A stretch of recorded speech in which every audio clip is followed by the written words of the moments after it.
Hello everyone. Before we get started, make sure to like and subscribe, and leave a comment saying where you're from and when you watched. That way, YouTube will continue to show you stories like this. Now, let's get started. I used to be a special tour guide, leading visitors to explore ancient cemeteries scattered around the city's suburbs. At first, this job only brought me a little extra income, but the longer I did it, the more I felt attracted by the creepy atmosphere, by the dark stories of the graves that had existed for hundreds of years. People came to join my tours to hear about tragedies, ghosts, and curses that had never been explained. I saw it as a way to make a living until one night, everything changed forever. That night, it was drizzling. The sound of the rain mixed with the cold wind made the cemetery space even more creepy. I held an old flashlight, leading a small group of visitors through the stone paths covered with green moss. Every time the light passed, the tombstones appeared dimly in the mist, like silent shadows following every step. I began to recount the stories I knew by heart. A woman who died in despair, a spirit of a forsaken child, and rumors of ghostly lights appearing at midnight. The tourists shuddered with delight, and I smiled, because everything was going as usual. But when we reached the ancient tombs at the end of the cemetery, where few people dared to go, I clearly felt the change in the air. The wind blew harder, the trees swayed and creaked, and the musty smell from the soil and rocks made people uncomfortable. I shone the light on a row of old tombstones, the inscriptions almost faded by time. Only a few broken lines remained. While I was about to turn to tell another anecdote, the light suddenly stopped on a tombstone lying alone in a dark corner. I approached, suddenly feeling heavy with a feeling that was hard to name. On the old moss-covered stone, the lines appeared clearly under the shaky flashlight. That was my name. Every letter, from the last name to the first name, was engraved into the stone as if it had existed for hundreds of years. I stood still, my whole body cold. The group of guests behind me were still whispering. No one had noticed how much I was trembling. In that moment, I felt my breath catch, my heart beat wildly, and my eyes couldn't take their eyes off the tombstone. I couldn't explain why that name appeared here, in the middle of an ancient cemetery that I had led tours of countless times. I quickly stepped back, but my feet felt glued to the ground. A curious guest stepped forward, shining a flashlight on the tombstone. He muttered that the name sounded familiar, then asked if it was a coincidence. I could only swallow, forced to smile, and quickly led them to another path. But in my mind, the confusion had already grown into an obsession. That night, after the tour ended, I returned to the cemetery alone. The rain was still falling. The streetlights were dimly shining on the dry trees. I walked like a sleepwalker, compelled to verify what I had seen. When I stood before the tombstone again, I mustered up the courage to wipe away the moss, and just as I had feared, the name was still there, not disappearing like an optical illusion. Below the name, the date of death was clearly engraved. The terrifying thing was that that day was today. The exact moment I was standing looking at it, I could hear my heart pounding in my chest, feeling as if everything around me was frozen. The wind stopped blowing, the rain stopped falling, the space fell into an unusual silence. And then, from afar, I saw a figure passing through the row of graves, moving slowly towards me. The figure was vague, without a clear shape, just a thick layer of mist condensing into the shape of a person. I tried to calm down, but my hands were shaking uncontrollably. The sound of footsteps echoed. Each beat seemed to hit me straight in the head. I wanted to run away, but my body didn't listen. As the figure got closer, I recognized its face. It was my face, cold, lifeless, its eyes empty. A dry laugh echoed in my head, and I knew clearly that I had just faced another part of myself, something that did not belong to this world. I turned and ran, my heart pounding, my breath ragged as it tore through my chest. I rushed out of the cemetery, not daring to look back. Only when my feet touched the road, the light of the distant car headlights reflected back, did I stop and collapse, sweat mixing with the cold rain. I didn't know if what I saw was real or an illusion, but that tombstone and the figure with my face would forever haunt my mind. From that night on, I didn't dare to take any more tours. But the strange dreams still haunted me, where I wandered the cemetery and always stopped before the tombstone bearing my name. Every time I woke up, I felt like I was being pulled into another world, where the line between life and death was frighteningly blurred. Perhaps that was just the beginning of the story, because I gradually realized that I was not the only one who saw these strange signs. But to understand more, we must continue to delve deeper into the darkness of the secrets that the cemetery is hiding. After that terrible night, I returned to my small apartment in a heavy mood, but things did not end when I left the cemetery. From the moment I saw the tombstone with my name engraved on it and the lifeless figure, I felt like a part of the darkness had followed me home. The familiar room now seemed strangely cold and stuffy. I tried to convince myself that it was just a coincidence, a joke of fate, but deep inside, I knew I had entered a real horror story, where the boundary between reality and fantasy was no longer clear. The first night after that event, I could not sleep. Every time I closed my eyes, I saw the image of the tombstone blurred in the mist, and the empty eyes staring at me from the darkness. I got up and turned on the lights all over the room, but the yellow light could not dispel the feeling of being watched. The sound of the wind whistling outside the window mixed with the sound of rain pattering on the roof. Tiles made the space even heavier. I told myself, maybe I was too nervous and hallucinating. However, when the clock struck midnight, a light knock sounded from the main door. I jumped, my heart pounding. Who would come at this time? In all the time I lived here, no one had ever come in at night. I hesitated for a few seconds, then moved closer. The knock sounded again, this time more urgent and clear. I swallowed, looking through the small crack in the door. There was no one. There was only darkness and raindrops sparkling in the distant streetlights. I breathed a sigh of relief, about to turn back, when a cold breath brushed the back of my neck.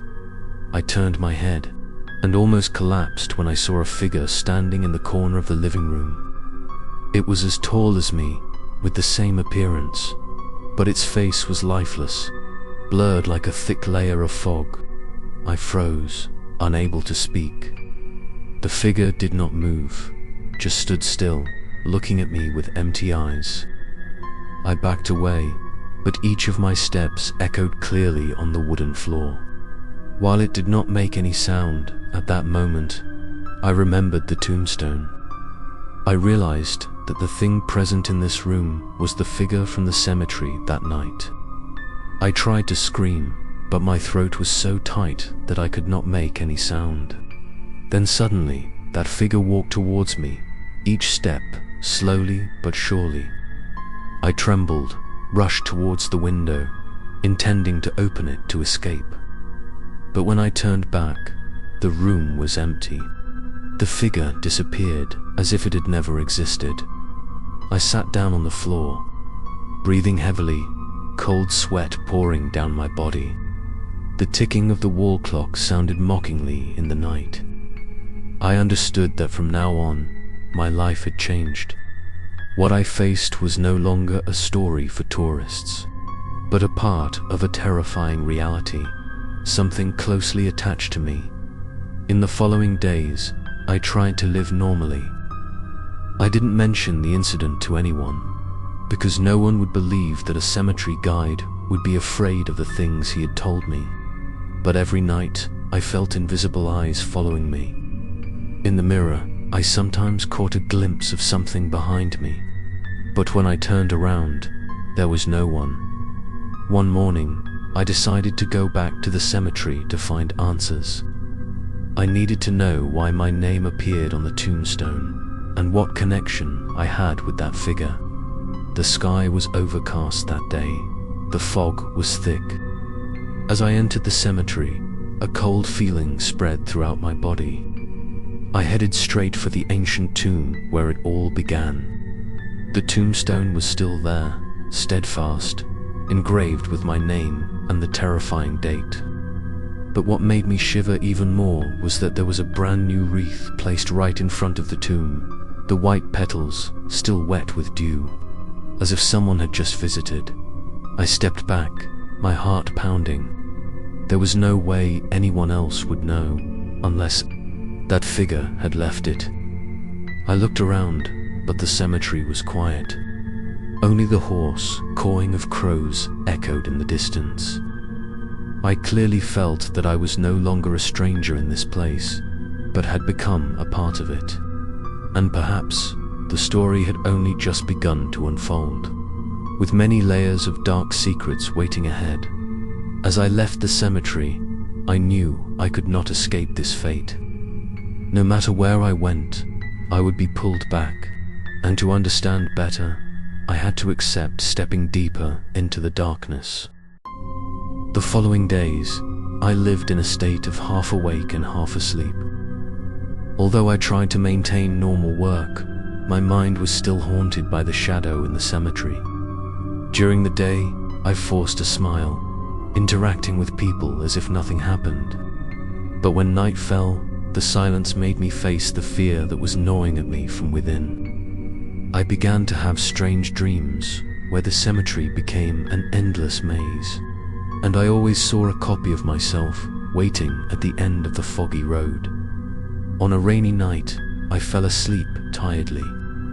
In the dream, I stood in front of an old row of graves, the rain pouring down. The mud and rocks were soggy under my feet. Lightning flashed down on the tombstone bearing my name, this time not blurry but clear as if it had been newly engraved. I shivered as I approached and heard a hoarse voice ringing out right behind me. It called my name, each syllable cold as if piercing through my flesh. I turned around and saw the shadowy figure, but this time its face was no longer lifeless. It was exactly my face, but old, distorted, with cracked lips that let out a creepy laugh. I ran in panic, but my feet felt heavy as if they were stepping on deep mud. The figure slowly followed, each step closer. The call echoed in my head. I collapsed before a row of graves, my trembling hands touching the cold, wet ground, and when I raised my head, I realized that I was surrounded by countless tombstones, all engraved with the same name, mine. The call turned into a scream, so loud that my ears felt like they were about to explode. I woke up, my shirt soaked in sweat, my heart pounding. The room was dark, lit only by the faint light from the nightlight. But even more terrifying was the hoarse voice from the dream still echoing in my ears, as if it were not just a hallucination. I trembled as I listened, and at that moment, slow footsteps came from the corner of the room. I turned around, but saw nothing but a large mirror leaning against the wall in the mirror. I was not the only one reflected. Behind me was a blurry figure, exactly like the image in my dream. It did not move, just stood there, its deep dark eyes looking through me. I was frightened, closed my eyes tightly, and when I opened them, the image disappeared. But deep inside, I knew that the figure was getting closer every night, and sooner or later it would step out of the mirror to replace me. I began to suffer from insomnia. During the day, I lived like a shadow, exhausted from lack of sleep, and at night I was engulfed in recurring nightmares. The dreams were hauntingly similar, except that each time the figure got closer, its face became clearer, its smile became sharper. I could no longer tell what was a dream and what was real. The room, the cemetery, the mirror, all of them seemed to blend together, pulling me into a loop with no way out. One afternoon, I met Jack, an old friend who had worked with me on several cemetery tours. I tried to hide my tiredness, but Jack noticed right away. He asked me directly, had anything happened to me recently? I hesitated, then decided to tell him part of the truth. When I mentioned the tombstone with my name on it, Jack's face suddenly changed. He was silent for a long time, then whispered that he had heard about an ancient curse, that sometimes the cemetery is not only a place for the dead to rest, but also a door connecting other versions of a person. Hearing that, my back turned cold. Jack advised me to stay away from that place. Otherwise, one day, I would not be able to return. But how could I leave when every night my dreams kept pulling me back? It seemed that the more I resisted, the more I was sucked into that dark vortex that night. I lay in bed, forcing myself to close my eyes. The rain began to fall again outside, tapping steadily on the glass. I drifted off to sleep, and this time, there was no cemetery, no tombstones. I found myself standing in a familiar room, but everything was covered in a thick layer of dust, as if it had been abandoned for many years.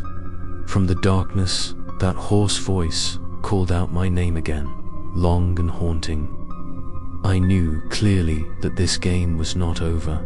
It had only just begun. After many nights of being haunted by dreams, I knew that if I let things continue, sooner or later I would be swallowed by that figure. In fear and despair, I decided to find the answer at the root. Jack's advice to stay away from the cemetery echoed in my mind, but I understood that only by confronting it would I know the truth. And so I went to the abandoned house located right next to the mossy stone wall of the cemetery, a place that many locals always avoided when passing by. That old house had colonial architecture. The tiled roof had partially collapsed, the walls were patchy. The rotten wooden door creaked in the wind as if groaning. Around it, weeds grew almost as high as my head, covering most of the entrance. I had to use a flashlight to light the way. Each step I stepped on the dry leaves made a rustling sound. It felt like hundreds of invisible eyes were watching me from the darkness. My footsteps stopped right at the threshold, in front of the peeling wooden door. I took a deep breath and pushed the door open. The creaking of the hinges echoed throughout the empty space, giving me goosebumps. Inside, the musty smell was strong, mixed with the smell of rotten wood and old dust. The flashlight beam swept through the first room, revealing tattered pieces of cloth hanging, dusty furniture, and traces of rodents and bugs. I walked deeper, my heart pounding. With each step, the wooden floor creaked as if it was about to collapse.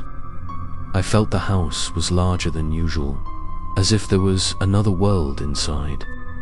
I stopped when I saw a wooden staircase leading to the second floor. The staircase was dark, the railing broken, but I had a strange urge to step up. When I stepped onto the first step, a faint whisper sounded from somewhere. I was startled and swung the flashlight around, but there was only dust and cobwebs. The whispering stopped, then sounded again, this time clearer, like a voice calling my name. I walked faster and faster, Each step seemed to stretch on forever. Finally, I reached the second floor, where a dark hallway appeared before my eyes. Along both sides of the hallway were many half-closed doors, each one leading to a buried secret. I chose to open the nearest door. When I pushed the door open, dust flew up. The pungent smell made me choke. Inside was a small room with an old iron bed. On the wall hung a large, opaque mirror. I approached, wiped the dust, and immediately froze. In the mirror, it was not my reflection. Standing there was a figure that looked exactly like me, but with hollow eyes and a distorted face, a wide smile stretching from ear to ear. I instinctively stepped back, but the image in the mirror did not step back. It remained still, staring at me. Then suddenly, a hand came out of the mirror and swiped a long streak across the glass. The deafening sound almost made me fall down. Panicking, I rushed out of the room, slamming the door. But the hallway was no longer quiet. All the other doors began to shake, making a pounding sound, as if dozens of creatures were trying to rush out. The whispers turned into giggles, echoing throughout the space. I ran down the stairs, but each step echoed as if someone was running close behind me. When I finally got out, I collapsed on the porch, panting, my heart almost jumping out of my chest. I turned my head to look back.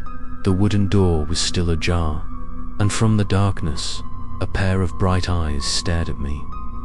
I didn't dare stay another second, immediately rushed out onto the weed-covered path, leaving the haunted house behind.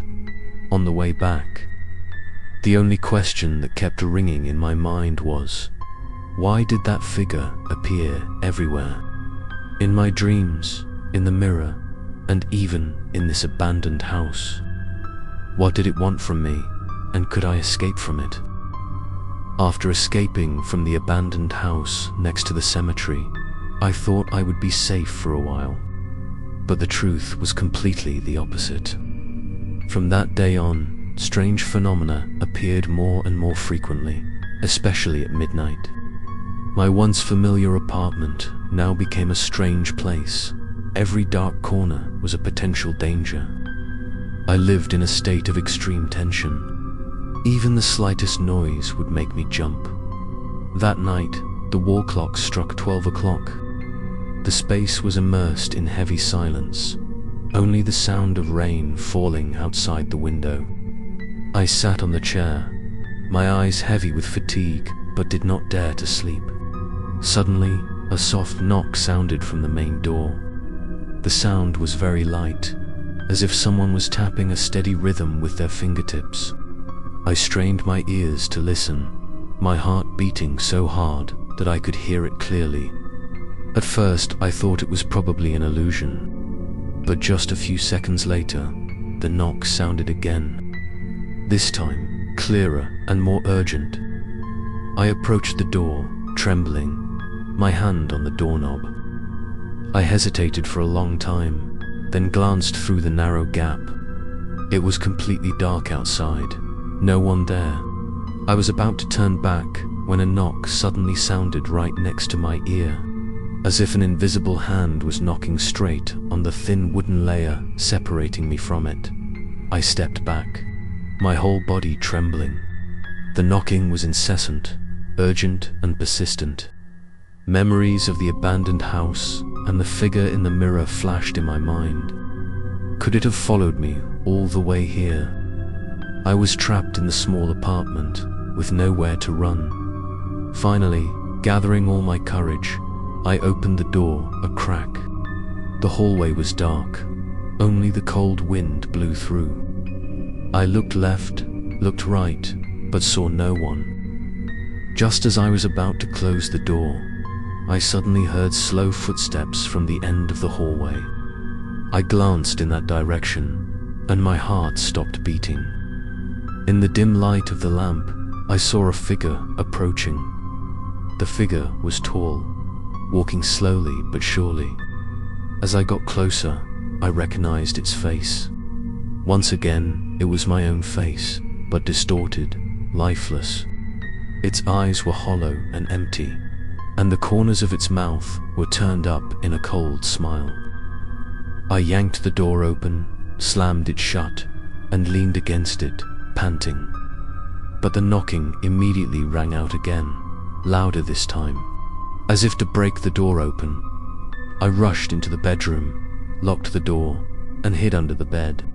The knocking still echoed throughout the apartment, mingled with a hoarse, creepy laugh. I covered my ears, squeezed my eyes shut, hoping it was all just a nightmare. But I knew it was real.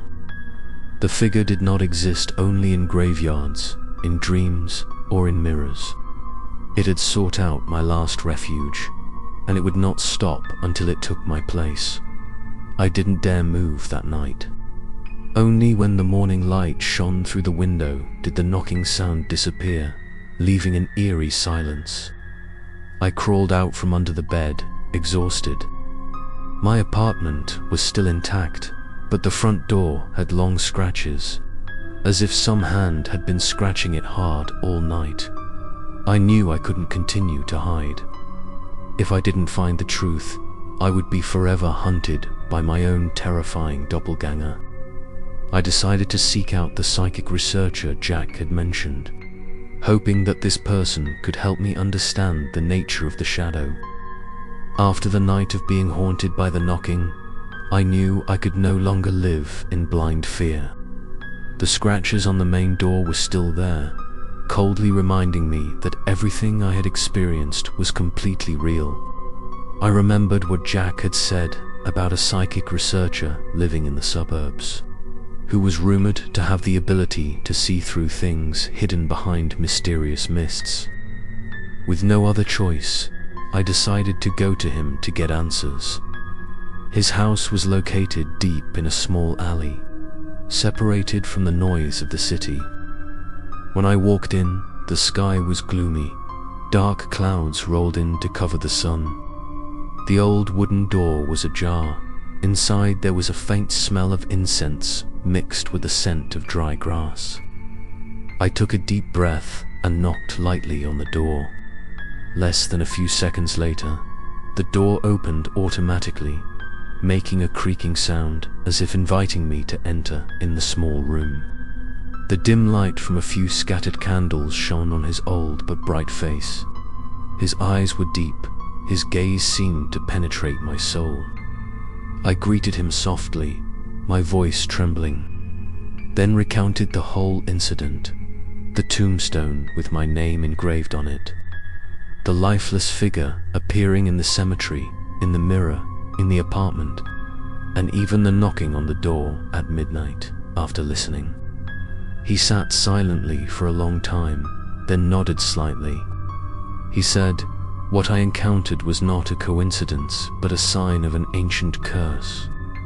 The cemetery, where I often led tours, was not only the resting place of the dead, but also the intersection between the human world and other layers of reality. The fact that I saw my name engraved on the tombstone meant that my fate was marked in the realm of death. The figure with my face was none other than a version of me on the other side, a copy born from that ghostly connection." I was stunned, my heart beating erratically. I asked, then, could I escape it? The psychic looked at me with a heavy gaze and replied that it was not easy to escape, because once a name was engraved in stone, it became part of destiny. However, there was still a chance if I could find the origin of the ritual that opened the door between the two worlds. He pulled an old, cracked leather-bound book from the bookshelf and opened it to a yellowed page. It contained a strange symbol, circles interwoven with ancient characters. He said that, many centuries ago, a group of people performed a ritual right in that cemetery to summon immortal power. But the ritual failed, causing the boundary between the living and the dead to be broken. Since then, anyone who accidentally got involved with the ancient tomb could become a sacrifice. and I was the latest to be chosen. I felt my blood run cold. I remembered the sleepless nights, the recurring dreams, and the fact that the figure was getting closer and closer. I asked him if there was any way to stop it. He was silent, then slowly said that I needed to go back to where it all began, right on the ground where the stone with my name on it was. There, I would have to face my double, and only by overcoming it could I cut the ties. Hearing this, I felt an immense fear, but also knew that I had no choice. If I didn't do it, I would be replaced, and the double would step out to live in my place. The psychic gave me an ancient black metal amulet, saying that it could keep me safe for a while. But the final outcome was still up to me when I left that house. The sky was still covered in dark clouds. The wind was whistling through the dry trees. In my pocket, the cold amulet was a reminder that I had stepped deeper into the vortex of evil. I knew that time was running out. The figure was growing stronger, and soon it would come for me again. That night, I held tightly onto the talisman the psychic gave me, walking through the thick fog towards the cemetery. The path leading there was so familiar that I could remember it with my eyes closed. But this time, each step felt as heavy as stepping on my own soul. Every cold wind blew past, making me shiver, my hand gripping the flashlight so tightly that it became numb. I knew clearly that I had no way back, that everything would be decided at the origin of the curse. The cemetery gate made an eerie metallic sound as I pushed it open. Inside, the fog was thick, covering the rows of old tombstones. The space was so quiet that I could hear every heartbeat. I followed the path, step by step deeper, until the flashlight shone on the fateful tombstone. On it, my name was still clearly visible, unclouded by time. But strangely, below my name now appeared a new line, engraved in trembling handwriting: "Don't come back again." I stepped back, my heart pounding. Who could have engraved this inscription? What does it mean? I trembled as I reached out to touch the cold stone, and at that moment, the talisman in my pocket glowed faintly. A strong wind rose, swirling the mist around me. From within the mist, a familiar figure appeared again, this time clearer than ever. It walked slowly, each step heavy, its empty eyes staring at me. I instinctively raised the talisman. A cold blue light emitted, causing the figure to pause for a moment, but only for a moment. It sneered, its hoarse voice echoing throughout the cemetery, then continued to move closer. I trembled as I retreated, but knew that I could not run away forever. I shouted, asking who it was, what it wanted. The figure stopped, its lips curled up, and from its throat came a voice that sounded exactly like mine. "I am you." Hearing those words, my whole body turned cold. I tried to stay calm, clutching the talisman tightly. The researcher had said that I was facing my doppelganger. If it really was me in the afterlife, then this was a fateful encounter. I lunged forward, pressing the talisman straight into its chest. Light flashed brightly, mist swirled into a giant spiral. The figure screamed, the sound echoing like hundreds of overlapping voices. In that moment, images flashed through my mind. Thousands of tombstones, ancient rituals, and souls trapped forever. I saw myself many times, in many lifetimes, all ending with a tombstone bearing the same name. I was stunned, collapsed, and the figure flickered as if about to disappear, but still refused to disappear. When I woke up, it was almost dawn. I was still in the cemetery, clutching the talisman, now broken into many pieces. The tombstone in front of me no longer had the warning words, but my name was still clearly imprinted. The figure disappeared, but the feeling that someone was still watching me from afar did not fade away. I understood that the war was not over, it had just entered another phase. I left the cemetery with an exhausted body, but in my head echoed the chilling words, "I am you." The question haunted me. Could I escape the fate of being replaced, or would I eventually become one of those figures? When I left the cemetery exhausted, all I wanted to do was return to my small apartment to find some peace. But from the moment I opened the main door, I sensed something was wrong. The apartment was pitch black, a strange, musty smell filled my nose, and the bone-chilling cold made me shiver. I turned on the light switch. The light bulb flickered a few times before turning on completely, revealing a scene that left me speechless. Everything in the apartment was in disarray. The chairs were pulled away from the table. The bookshelves were in disarray, as if someone had just rummaged through them. And the large mirror in the living room was now covered with long, squiggly lines like smudged handprints. I approached it tremblingly, my heart pounding. On the mirror, among the countless smudges, was clearly a line of scribbled words, "You cannot escape." I backed away, my mind spinning. This apartment was originally just me. Who could have come in to do this? The only answer that came to my mind made me choke. The clone. It had come in here, changed everything, left a trace like a message. I collapsed into a chair, my head in my hands, fear rising like a tidal wave. But the horror didn't stop there. From the bedroom, a soft sound rang out. I stood up, every muscle tensing. The sound was like dragging footsteps, slow and heavy. I shakily held the flashlight, shining it on the half-closed bedroom door. The light filtered through the crack, revealing a dark shadow that quickly passed by. I approached, my hand shaking on the doorknob. Taking a deep breath, I pushed hard. The room was dark, the curtains drawn. I swept the flashlight around, then stopped in the corner of the room. A figure sat with his head bowed on the bed, his shoulders shaking slightly. I took a few more steps, my heart pounding in my chest. As I shone the light directly on it, the figure slowly raised its face. It was my face, but pale, distorted, and its deep eyes were devoid of light.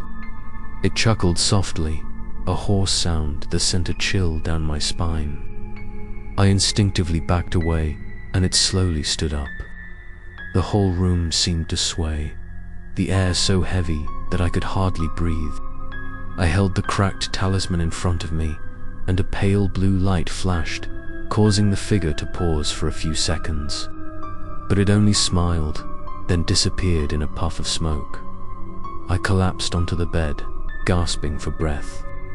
The signs were becoming clearer that the clone didn't just want to haunt me, it wanted to take over my life. It had entered the apartment, changed everything, and now left its creepy face in my bedroom. I looked around, feeling like I was living in someone else's house, or worse, in the trap it had created. That night, I couldn't sleep. Every time I closed my eyes, I saw that figure sitting on the bed, his empty eyes watching me. I knew that I couldn't continue to endure like this. I needed to find another way, a real way out, before that clone replaced me completely. After the haunting night of seeing a shadow sitting in my bedroom, I almost lost control. I didn't know how much longer I could endure. While trying to clean up the apartment, I suddenly discovered an old wooden box hidden under the cupboard. The box was covered in thick dust, clearly having been there for a long time. I opened it. Inside was only a worn, leather-bound diary, the yellowed pages smelling of mold. I trembled as I turned each page. The scribbled handwriting was hard to read, but the more I tried, the more I felt a cold air spread throughout my body. The content was the story of a person who had lived in this apartment decades ago. He wrote about his constant nightmares, about a shadow that looked exactly like him appearing everywhere, and finally about an ancient ritual performed at a nearby cemetery. According to the records, that ritual was performed to open the door between two worlds. Participants will see their name engraved on the tombstone, and from there they will be bound to another version of themselves on the other side. That version will gradually invade, take over their real life, and replace it. Those who cannot overcome it often mysteriously disappear, leaving behind only a tombstone bearing their name. I felt my heart tighten, cold sweat broke out. It all matched what I had experienced. I continued reading. The last page was hastily written. The handwriting was scribbled as if written in desperation. The previous owner warned that no one could escape. Once they saw their name on the tombstone, their fate was sealed. He wrote that the shadow would patiently wait until the day it completely replaced them, and the only way to resist was to find the object that initiated the ritual. Reading this far, I felt a faint glimmer of hope rise in my heart. If there was an object that initiated it, maybe I still had a chance. But as soon as that thought flashed, I heard a slight noise from the living room. I quickly closed the diary and ran out. On the large mirror hanging on the wall, the words in bright red blood were clearly visible.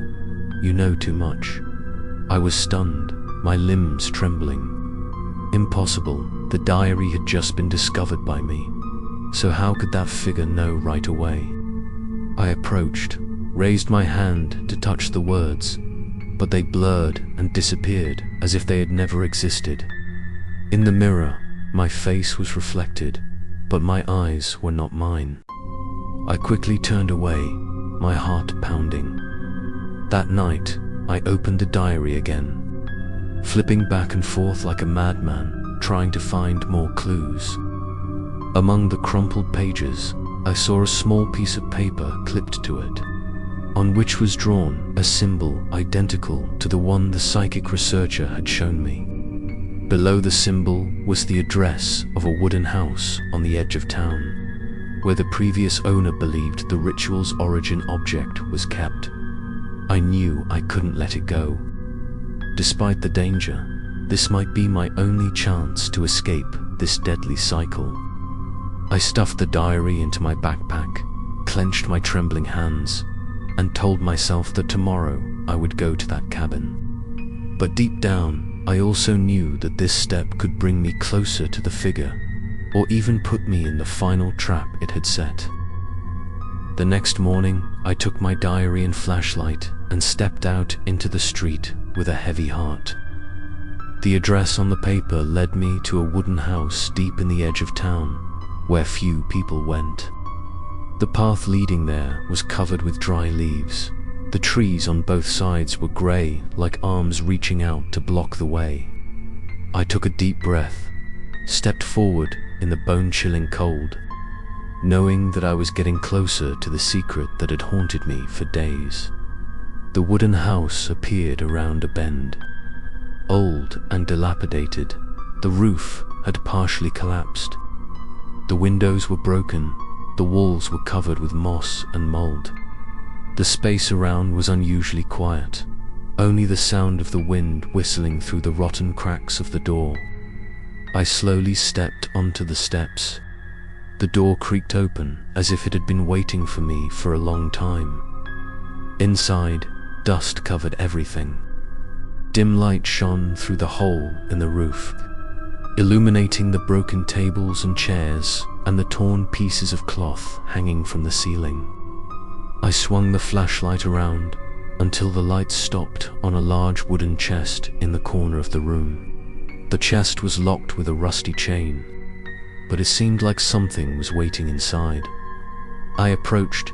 Just as I was about to touch it, a noise came from behind. I turned around, the flashlight shakily illuminating the darkness. In the middle of the empty room, A figure stood silently in the corner. It was tall, vague, and its face was mine. I held the diary tightly in my hand, taking a few steps back. The figure said nothing, just pointed straight at the chest. My heart was pounding, but I knew I had to open it. I pulled the chain with all my strength, and finally broke the old, broken lock. The lid of the chest swung open, dust flying everywhere. Inside was a strange object, a small black stone box, engraved with the same strange symbol that had appeared in the diary. I touched it with trembling hands, a cold feeling spreading throughout my body at that moment. The figure let out a hoarse laugh, the sound echoing throughout the house. It moved closer, its deep eyes seemed to draw me in. I held the diary in front of me, the last page flipped open, and suddenly the characters on the paper glowed. The light shone directly on the stone box, causing it to shake violently. From inside the box came a terrifying scream, as if hundreds of trapped souls were calling for help. I panicked, wanting to let go, but my hands seemed stuck. The figure rushed towards me, its face distorted and horrifying. I screamed, using all my strength to throw the box onto the floor.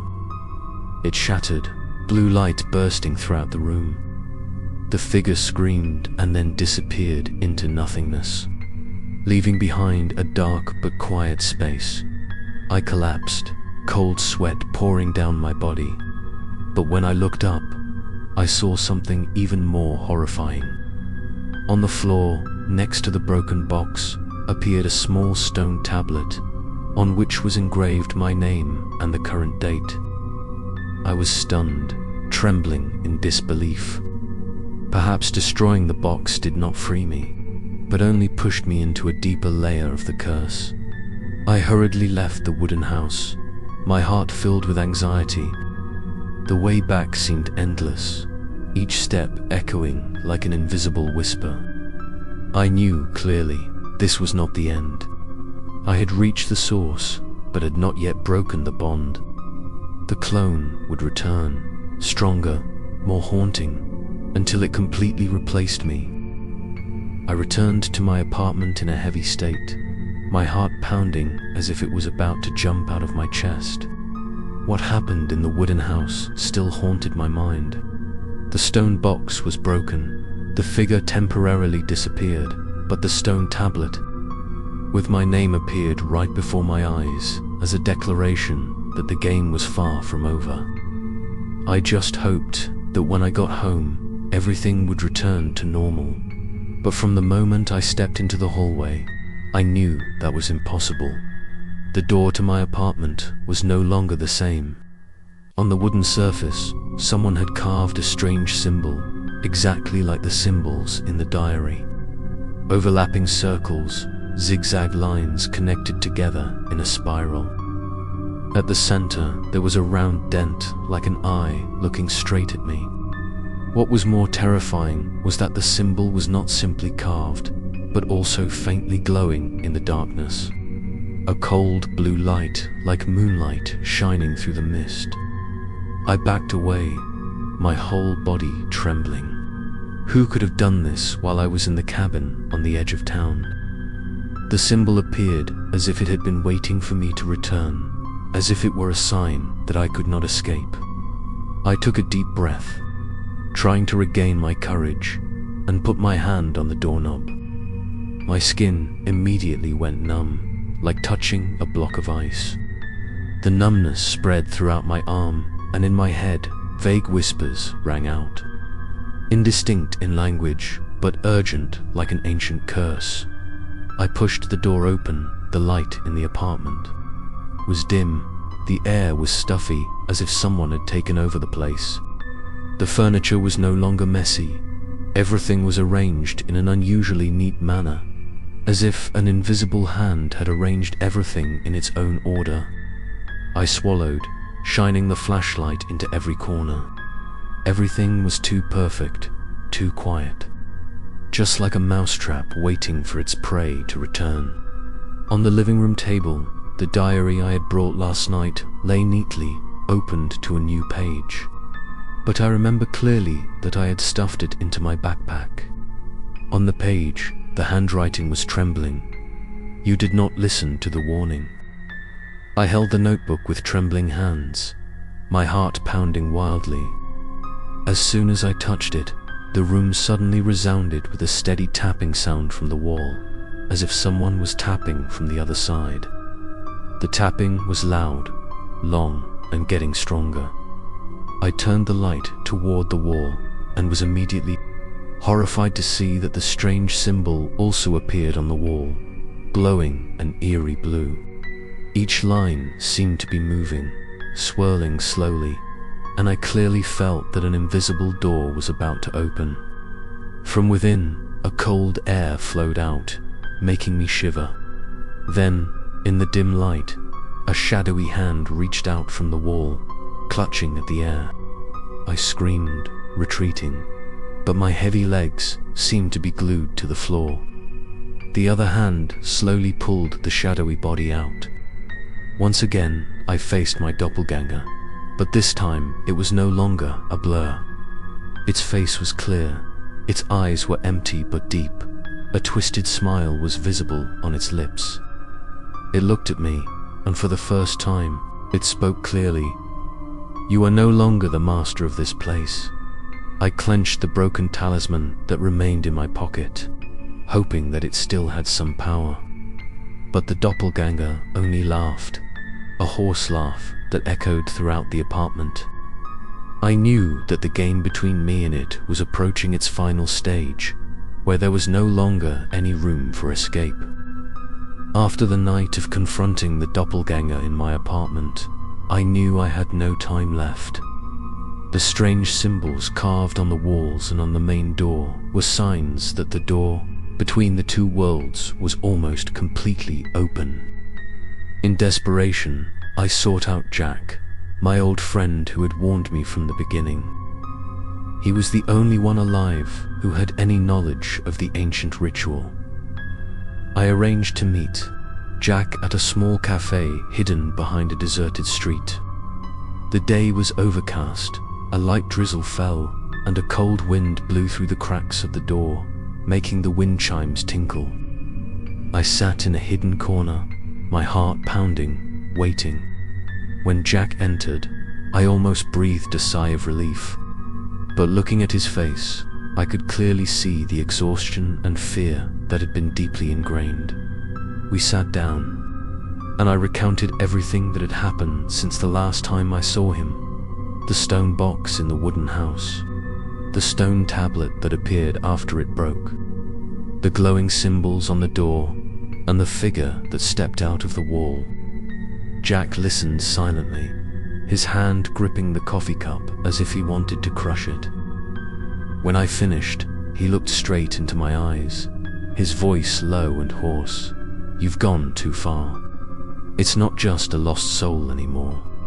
It's your dark side, and it won't stop until it's completely replaced." My heart felt like it was being squeezed. I asked if there was any way to stop it. Jack hesitated for a long time, then said that there was an ancient sealing ritual, but it was extremely dangerous. The ritual required me to return to the cemetery on a full moon night, stand before the tombstone bearing my name, and perform the final step. Call out the name of the clone, force it to appear, and then use my own blood to close the door. Only then would the loop have a chance of being broken. Hearing the words "my blood," I shuddered. Jack nodded seriously, adding that if I failed, I would never be able to return. I could be dragged to the other side, leaving this world to my clone. He placed a small knife wrapped in old cloth on the table, handing it to me as if passing on a heavy responsibility. I took it, a cold feeling spreading through my palm. At that moment, the lights in the cafe suddenly flickered.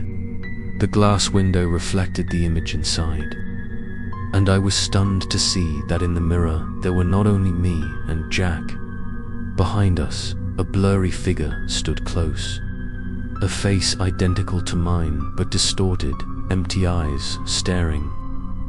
I turned around, but behind me was only empty space. Jack had seen it too, his face pale and bloodless. He whispered, "It followed you all the way here." The air in the cafe was thick, so heavy that it was hard to breathe.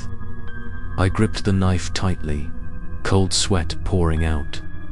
Jack advised me to act immediately, that the full moon was only a few days away. The longer it lasted, the stronger the clone would become, he warned, and by then no ritual would be able to stop it. I nodded, filled with fear and determination. As I left the cafe, I could clearly feel the eyes watching me from all around. The figure was no longer hidden, it was following me, waiting for the final moment. I gripped the knife tightly, with only one thought in my mind. I had to return to the cemetery on the night of the full moon. I had to end everything before it was too late. After the tense encounter with Jack, I returned to my apartment. Outside, the rain was falling lightly. The wind whistling through the empty hallways made the space look like a gloomy painting. I knew I only had a few days before the full moon appeared, and I had to prepare for the sealing ritual if I wanted to have a chance to escape this haunting vortex. But in the familiar apartment, the feeling of home alone became different. Like I was no longer truly alone. I began to collect what I needed. The old diary with the ancient symbol, the knife Jack had given me, and the broken amulet. I bought more candles, salt, and some items to protect myself during the ritual. On the table, I arranged everything in a circle, the candlelight flickering, casting my shadow on the wall. But what made me shiver was that, among those shimmering lights, a second figure occasionally appeared, standing silently behind. I turned my head quickly, but saw no one. Sweat beaded on my forehead. I understood that the figure no longer needed to hide itself. It wanted me to know it was here, in every breath, in every dark corner of the room. That night, I did not dare to sleep. I sat in the circle of candles, holding the knife in my hand, listening to every sound in the apartment. The ticking of the clock seemed to drown me in a tired weight. Suddenly, from the kitchen came the sound of broken glasses. I jumped and ran out to check. The only cup I usually used was broken on the floor. But what was more terrible was that, on the kitchen counter, there was another cup of water, still steaming as if someone had just poured it out. I lived alone. No one else could have done this. I stepped back, my hand gripping the knife so tightly that it bled. The space was stuffy, cold, as if someone's breath was blowing on the back of my neck. I turned my head, saw my reflection in the glass door, but that face was smiling while I was not. I screamed, smashing the glass, but only causing more devastation to the apartment. I went back to the living room, lit more candles. The flame trembled, illuminating the symbols I had drawn according to the instructions in the diary. But suddenly, one of the symbols distorted. The lines curved into the shape of my face. The eyes were empty. I trembled, knowing that the copy was interfering, sabotaging all the preparations. Near midnight, the knocking sounded again. This time it was no longer slow as before, but strong and urgent, as if it wanted to break the door. I sat motionless in the circle of candles, not daring to move. The knocking suddenly stopped, replaced by a whisper right next to my ear. On the night of the full moon, I will step out. Be ready, I shouted, holding the knife in front of me. But the room was silent. The candles were still burning, darkness still wrapped around the four walls. I collapsed, exhausted, despair rising in my heart. I knew clearly, time was running out. The full moon was approaching, and the clone was preparing more than I thought. The full moon night finally came. I put on a thin raincoat, holding the knife Jack had given me. In my backpack were the diary and candles. Outside, the rain poured down incessantly. The sound of the rain mixed with the wind whistling through the trees like a mournful song. The heavy rain sounds made my steps heavier as I walked towards the cemetery. I knew clearly this would be the fateful night, where I had to face and decide everything. The old iron gate creaked open. The sound of metal echoed in the night rain. I stepped in, the flickering light of the flashlight reflected on the moss-covered tombstones, shimmering under the rain. The full moon was blurred behind the thick layer of clouds, but the pale blue light still shone down, making the cemetery strangely bright. I found the tombstone with my name on it, and when I stood before it, my heart stopped beating. My name was still there, clear and cold, as if carving an unchangeable fate. I began to set up the ceremony. The candles flickered and burned weakly in the rain, and I sprinkled salt around the tombstone. The diary opened to the last page, and the ancient symbol appeared dimly in the light. I bit my finger hard, letting the blood drip onto the ground as instructed. The wet ground absorbed each drop of bright red blood, mixing with the rainwater to spread out in a long streak. The atmosphere changed suddenly. The wind howled more fiercely, and the sound of the rain fell like an urging drum. From afar, I heard footsteps mixed with the sound of the rain. Slow, heavy, as if someone was approaching. I raised my head and saw a familiar figure. It appeared clearly in the rain, its face exactly like mine, its eyes empty but shining with a strange blue light. It walked past the graves, rainwater streaming down its distorted face. When it got close to the salt circle, it stopped. Its mouth curled into a creepy smile.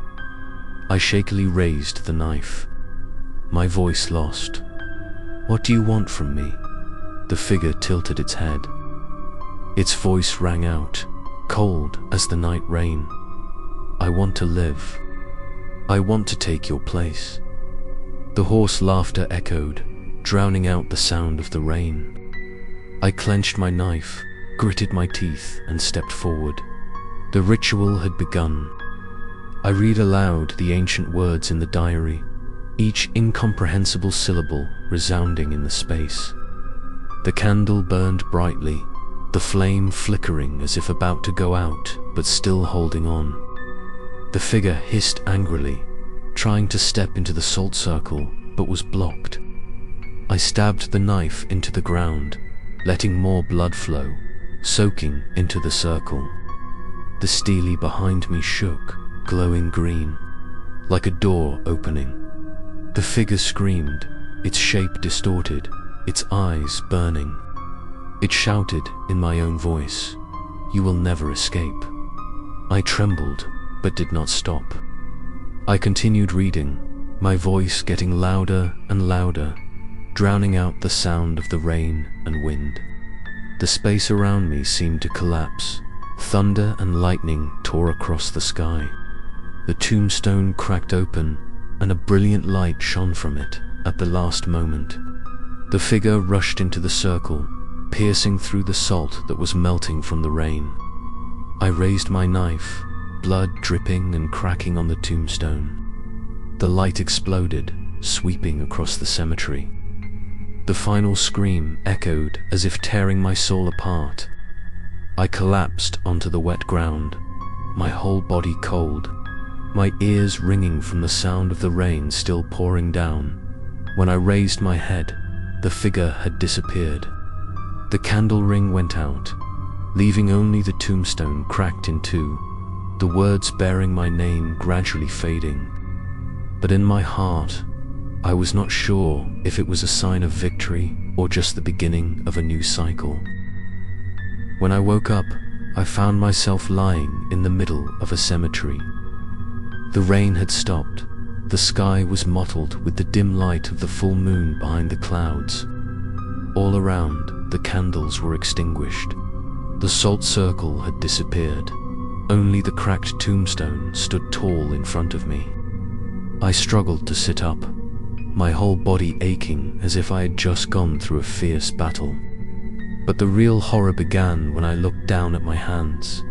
My left hand was no longer completely the same as before.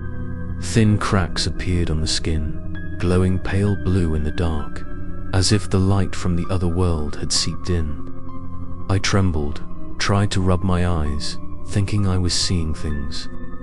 But when I put my hand on my chest, I felt my heartbeat was no longer steady, but mixed with strange, stronger beats, echoing as if there were two heartbeats at the same time in my chest.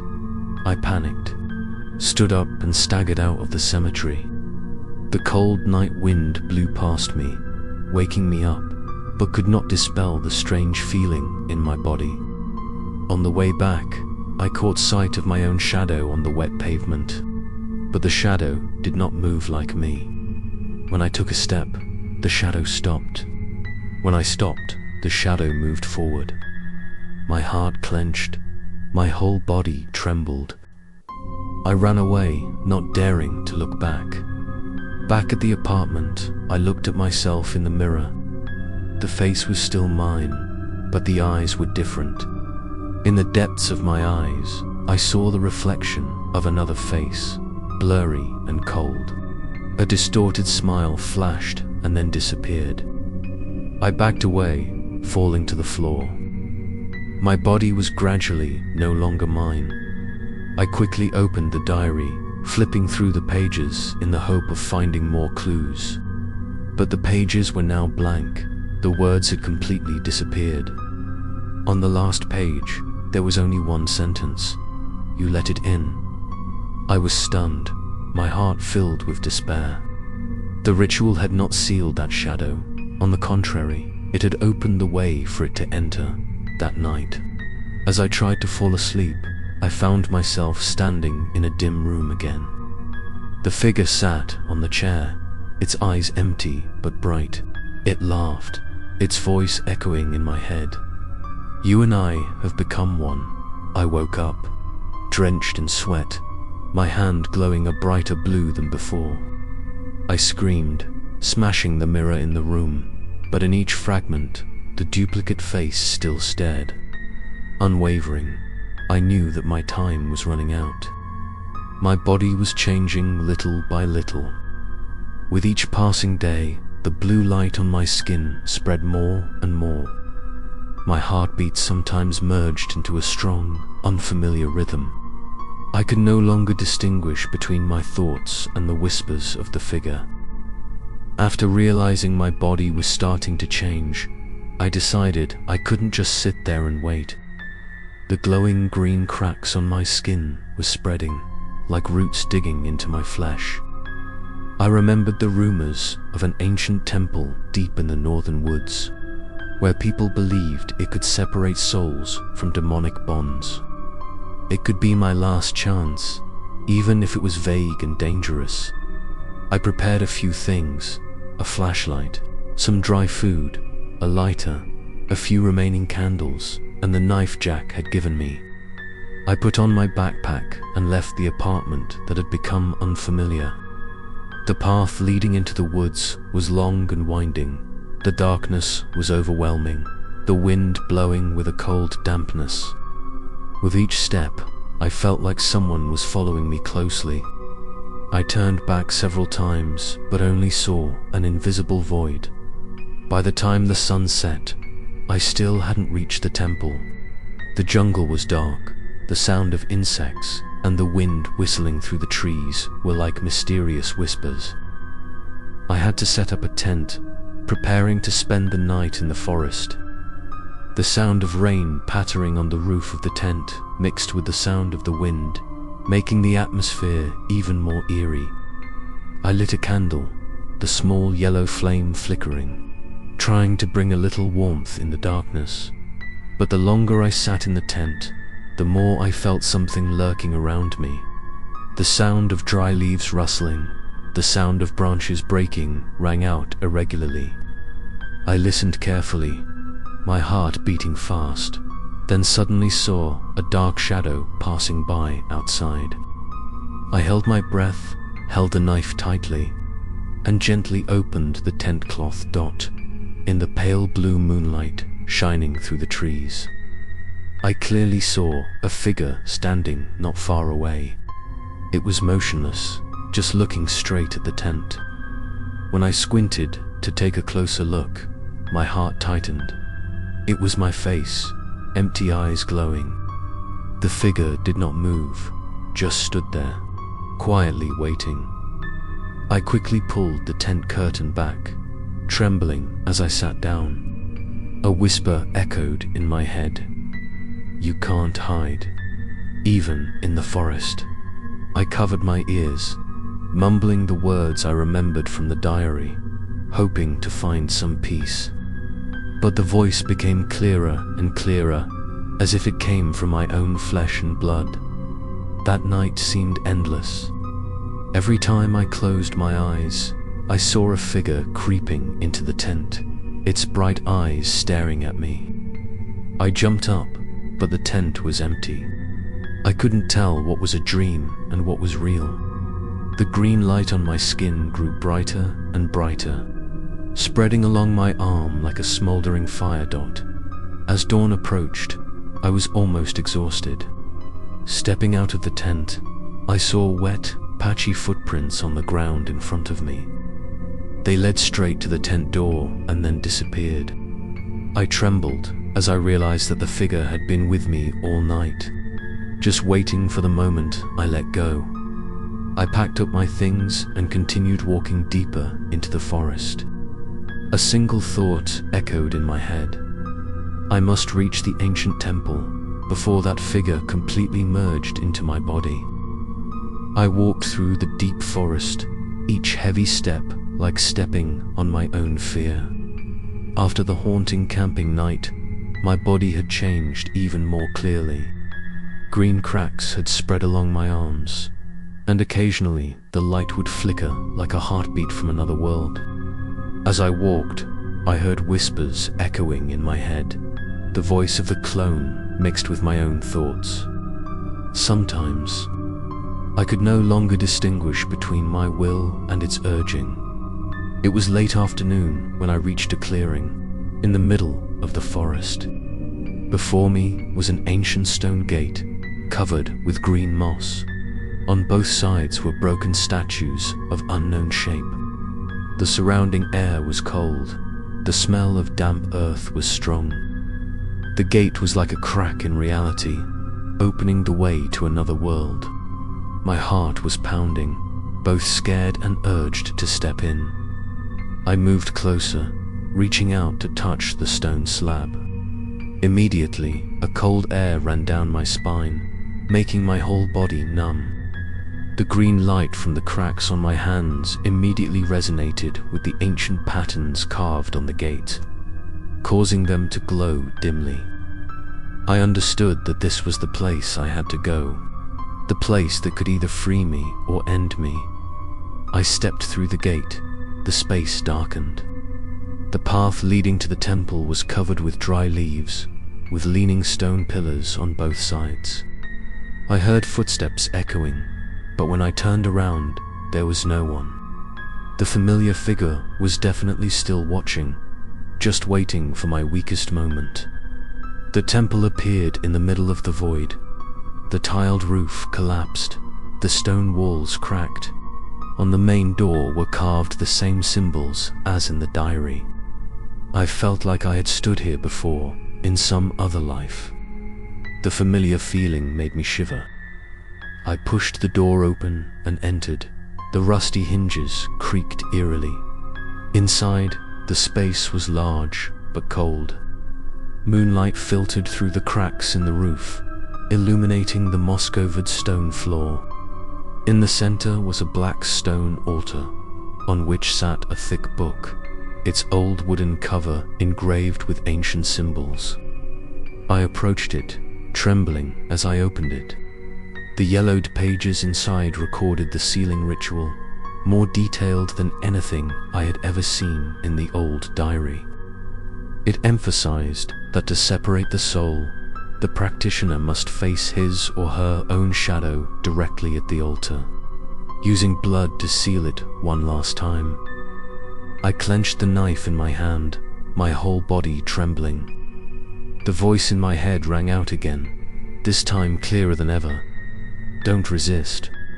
Let me live in your place," I screamed, slamming my hand down on the altar, blood seeping out and soaking into the symbols. The space immediately shook, the wind blew like a storm, and blue light erupted from the crack on my hand. From the darkness, the clone stepped out. Its face was as perfect as mine, but its lifeless eyes and twisted smile took my breath away. It advanced, reaching out its hand as if to grab me. I backed away, but knew I couldn't escape. This moment, I had to face it, or lose everything. The air in the ancient temple thickened as I faced my doppelganger. It stepped out of the shadows, its steps echoing heavily on the mossy stone.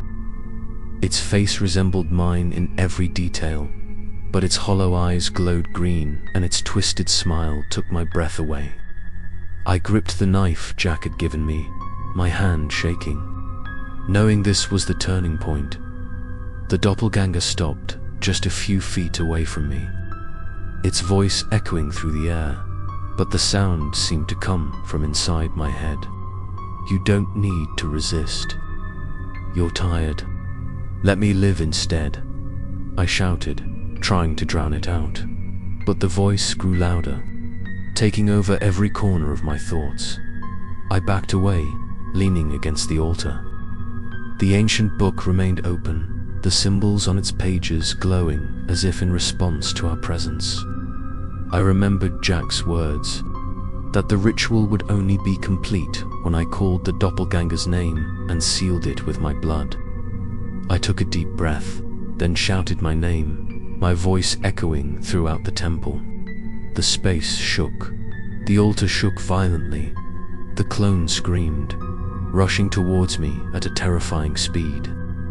I dodged to the side, the knife cutting into its arm. Instead of blood, green light spurted from the wound, splashing onto the stone wall.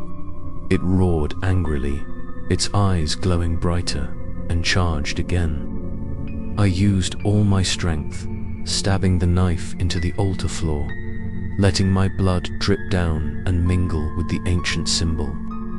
The light from the altar exploded, engulfing both of us.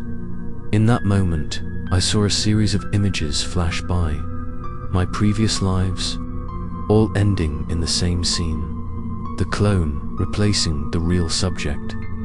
I saw myself die many times in silence, leaving the world to someone else. Despair rose, but this time I would not allow it to happen. I screamed loudly, gathered all my strength, and stabbed the knife into the altar once more. The clone screamed, its shape distorted, its eyes filled with a blinding blue light.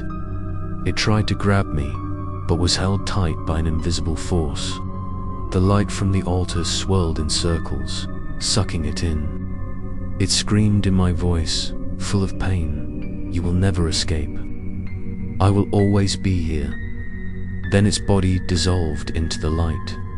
Leaving a silent space, I fell to my knees, my whole body limp, cold sweat pouring like rain. The light in the temple gradually faded, leaving only darkness. But when I looked down at my arm, I was shocked to realize that the blue cracks were still there, weakened but not gone. I wondered if I had truly sealed it, or just temporarily restrained it. The temple space returned to silence, but I clearly felt one thing. I was not alone. Something was still watching, waiting for an opportunity. I packed up everything, leaving the temple in extreme anxiety. I trudged back to town after leaving the ancient temple. It was morning, the pale yellow sunlight shining down but not bringing any warmth. I was exhausted, my body heavy, my head still echoing the last scream of the clone when he was sucked into the altar. I told myself that everything was over, that I had regained my life. But as soon as I set foot in town, I realized something even more terrifying. People on the street passed me, but their eyes were strange. No one greeted me, no one stopped. When I called out to someone I knew, they just glanced at me, their eyes cold, then avoided me as if they didn't know who I was. I ran up to them, grabbed their arms, but they jerked away, panicked as if they had just met a dangerous stranger. My heart clenched, my throat choked. I walked into the coffee shop where I had met Jack. The owner looked at me, then coldly asked, "Who are you and what do you want here?" I was stunned, because I had been here many times. This person should have recognized me. I looked around, everything was the same, but the atmosphere was strange and cold. I looked at myself in the mirror on the counter and almost collapsed. The face reflected was still me, but in the eyes there was a strange blue light. Perhaps, even though the clone had been sealed, a part of it had merged with me, making others no longer recognize me. I rushed out of the shop, my heart pounding.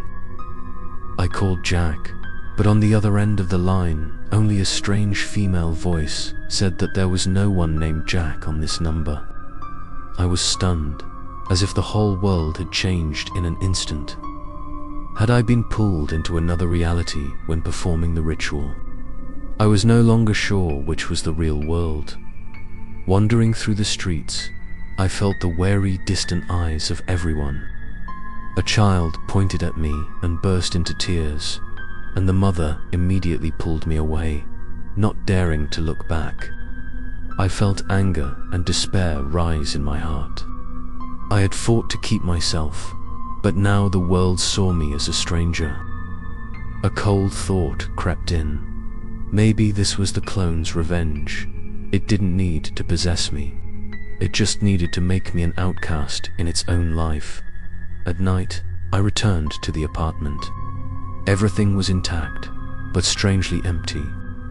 I looked in the mirror, the blue eyes still glimmering, refusing to disappear. A deep voice echoed in my head. "You think you've won, but I'm the one who lives," I screamed, smashing the mirror. But in the shards there were still dozens of identical eyes staring at me. I knew clearly that this was not the end.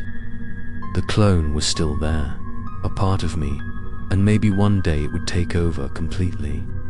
I had only one choice left: find a way to separate myself completely, or be swallowed up forever. I knew I had no choice. After returning to town and realizing that people around me no longer recognized me, I understood that the clone had never really disappeared. It still lived inside me, in the pale blue eyes that reflected in the mirror, in the voice that echoed every night.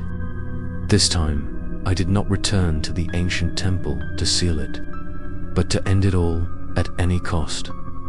It was raining again when I left town. The path leading into the forest was familiar, but each step felt like a burden to my soul. The cracks on my hands glowed more intensely, spreading up to my shoulders, as if a sign that time was running out. A blurry figure occasionally appeared in the distance, walking parallel to me, no longer hiding its presence. It laughed, its voice echoing in my head. "You will never escape." I tightened my grip on the knife, pushing away my fear, and walked faster. The ancient temple appeared in the rain, the mossy stone gate still standing tall. I stepped in, no longer hesitating. Inside, the black stone altar was still there, but this time it was more cracked. A bright blue light emitted from the cracks like an open wound. The ancient book was still there, the pages fluttering as if there was a wind blowing from underground. I stepped forward, put my hand on it, and immediately heard hundreds of voices echoing at the same time. all of them mine. The space shook, and the clone stepped out from the altar. This time, it was no longer a blurry image, but a complete entity, resembling me in every detail. It smiled, its blue eyes shining. "The time has come. You will disappear. I will live," I shouted, rushing forward. The knife in my hand swung hard. We collided. The sound of metal hitting stone resounded. Blood from my wounds splattered, mixing with the blue light. The battle was fierce. Each knife, slash, each scream echoed in the temple. The clone was strong. Each blow seemed to reflect me. But in my moment of despair, I remembered Jack's words. Only those who truly sacrificed themselves could break the curse. I gathered all my strength, plunging the knife deep into my chest, letting blood spray straight down onto the altar.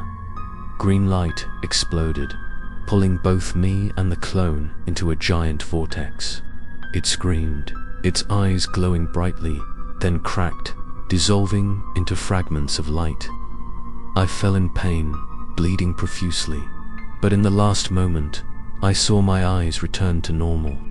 No longer green. The temple shook violently. The stone walls collapsed. I tried to drag myself out, rain pouring down on my face. Behind me, the altar exploded.